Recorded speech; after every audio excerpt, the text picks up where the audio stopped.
Hello everybody and welcome. In today's video we're going to be going over derivatives and the product rule, and we'll be doing 3 examples of those. So without further ado, let's shake and bake. Example number 1. So we have h of x is equal to that function there. What I'm going to do to try to make this product rule a little bit easier is I'm going to label this left hand side here equation number 1, and then the right side I'm going to label this equation number 2. So the formula basically for the product rule is you keep equation number 1 and you multiply that by the derivative of equation number 2. That whole thing then gets added to the opposite. You keep equation number 2 and then you take that and you multiply it by the derivative of equation number 1. Alright, so that right there is the product rule. So let's go ahead and do this. So equation number 1, if we're looking at it from the left-hand side, equation number 1 stays the same, which is 3x minus 2x squared times the derivative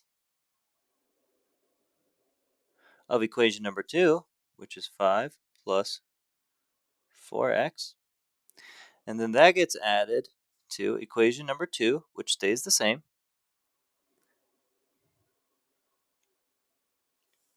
multiplied by the derivative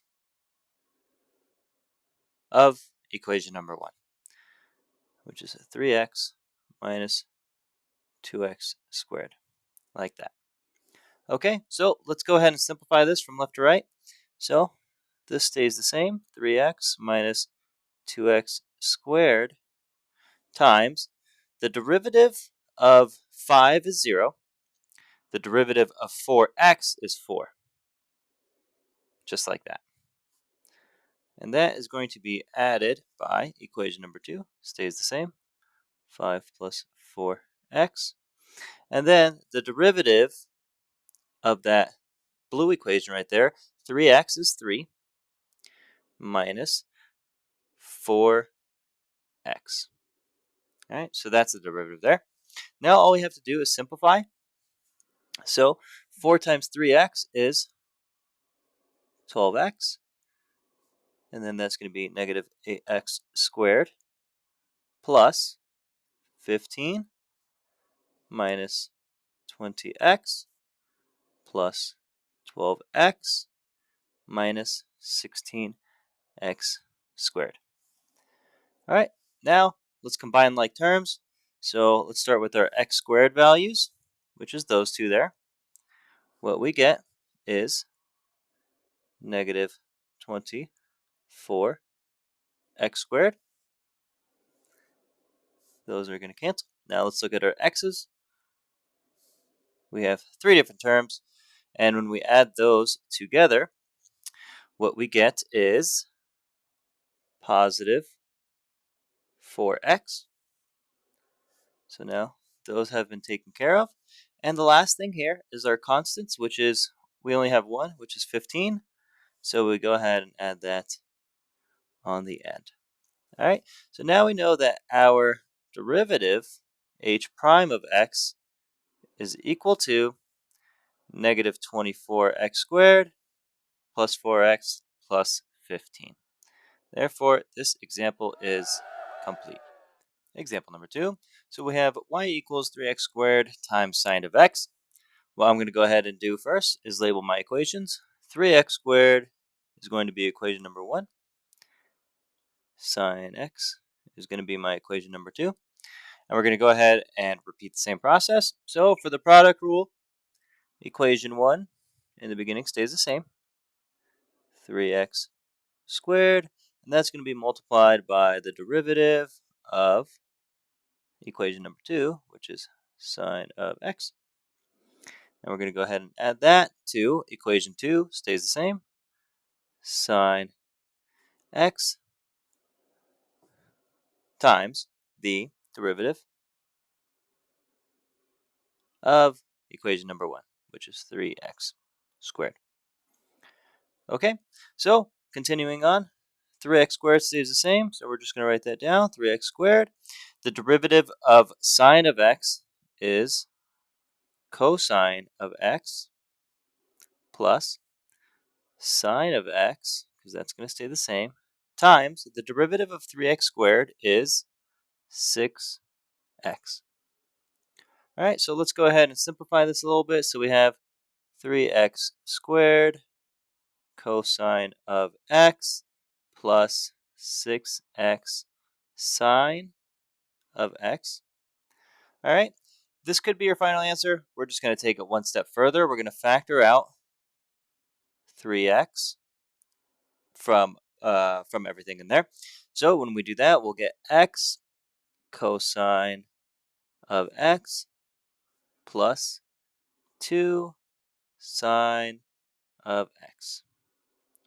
All right, so this is our derivative, and this example is complete. Example number 3. So when we're looking at this problem here, we can see that the left side of the equation, right over here, we're going to have to use the product rule. And on the right side, we just have to take the derivative of that using the constant multiple rule, or just basic differentiation there. So we're going to have to do it, using a combination of different kind of differentiation methods. Okay, so let's go ahead and rewrite the left side as our product rule. All right, so what I'm going to do is I'm going to label 2x as equation number 1, and then cosine of x, I'm just going to put that equation number 2. All right, so we know that our product rule is equation number 1 is going to stay the same. So let's go ahead and write that down. So we got 2x, and then we're going to have to multiply the derivative of cosine of x, like that. And then we have to add equation 2 stays the same, cosine of x times the derivative of equation number 1, which is like that. And then what we simply have to do is just take the derivative of the last part of our equation, d dx, of negative 2 sine x. Okay, so this portion here is just our last part of the problem there. All right, so let's go ahead and simplify now. We're going to have 2x times the derivative of cosine x is negative sine x plus cosine of x times the derivative of 2x is 2 plus the derivative of negative 2 sine of x. So the derivative of sine of x is cosine, and then the constant, you just keep it on the outside. So it's going to be negative 2 cosine of x, like that. Okay, so let's go ahead and simplify. 2x times negative sine of x is negative 2x sine of x plus 2 cosine of x minus 2 cosine of x. All right, so we can see on the right hand side, these 2 cosine x and negative 2 cosine x are going to cancel. So what we have left is that y prime is equal to negative 2x sine x. All right, so that's our answer here. Therefore, this example is complete.